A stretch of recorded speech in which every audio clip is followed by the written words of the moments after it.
You ask Tiger to calculate. This deals with linear inequalities with one unknown.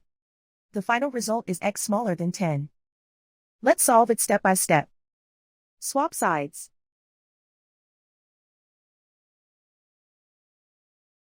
Group all constants on the right side of the inequality. Add 4 to both sides.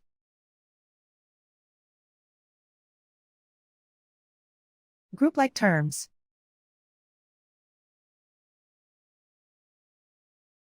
Simplify the arithmetic.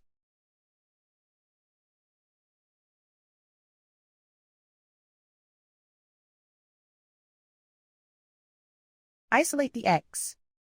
Multiply both sides by 10.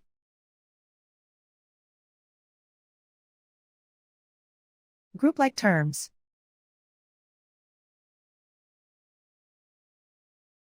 Multiply the coefficients.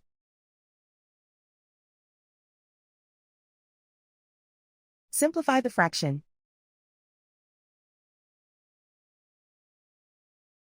Remove the ones.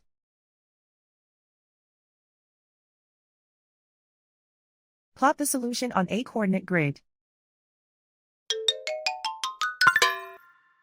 And so the final result is x smaller than 10.